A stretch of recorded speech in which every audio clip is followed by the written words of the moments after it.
যেটা দেখাবো সেটা সবারই প্রায় কম বেশি পরিচিত একটি পাখি, যার নাম হচ্ছে ময়ূর। ময়ূর ফ্যাসিওডিনিস এ পরিবারভুক্ত একটি বড় রঙিন পাখি।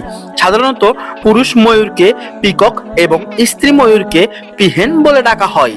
এরা এরা উজ্জ্বল, পুরুষ ময়ূরের ক্ষেত্রে দেহ উজ্জ্বল নীল সবুজ রঙের হয়ে থাকে এবং এদের পুচ্ছলেজ অত্যন্ত বড় ও রঙিন হয়ে থাকে। স্ত্রী ময়ূর তুলনামূলক কম উজ্জ্বল এবং বাদামি ধূসর বর্ণের হয়ে থাকে। এদের লম্বা পাখা বা লম্বা লেজ এদের সবাইকে মুগ্ধ করে দেবে। এই লম্বা পাখা বা লম্বা লেজের কারণে এরা উঠতে পারে, কিন্তু খুবই কম সময়ের জন্য, দীর্ঘক্ষণ ধরে এরা উঠতে পারে না।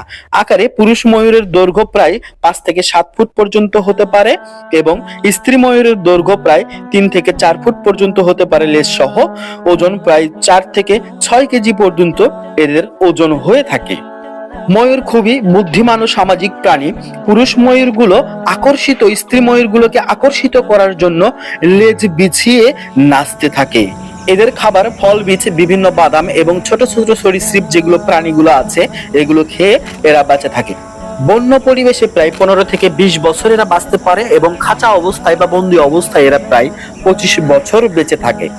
ময়ূরের উল্লেখ প্রাচীন ভারতীয়, গ্রিক ও পার্সিয়ান সভ্যতায় পাওয়া যায়। ভারত ও চীনের ময়ূরকে রাজকীয় ও পবিত্র পাখি হিসাবে গণ্য করে। ময়ূরের 3টি জাত রয়েছে। একটি হলো ভারতের ময়ূর, সবুজ ময়ূর, কঙ্গো ময়ূর। এই 3টি জাতের ময়ূর রয়েছে। বর্তমানে অনেক দেশে, প্রায় সব দেশে এই ময়ূরগুলোকে চিড়িয়াখানায় রাখা হয়। ময়ূর সাধারণত নিরীহ এবং বন্ধুসুলভ আচরণ করে, তবে বিপদের সম্মুখীন হলে বা প্রতিরক্ষার জন্য কিছুটা আক্রমণাত্মক হতে পারে। এটি মূলত এশিয়া, আফ্রিকার নির্দিষ্ট কিছু এলাকায় পাওয়া যায় এবং অনেক দেশে সংরক্ষিত পরিবেশে পালন করা হয়, যেমন চিড়িয়াখানায়।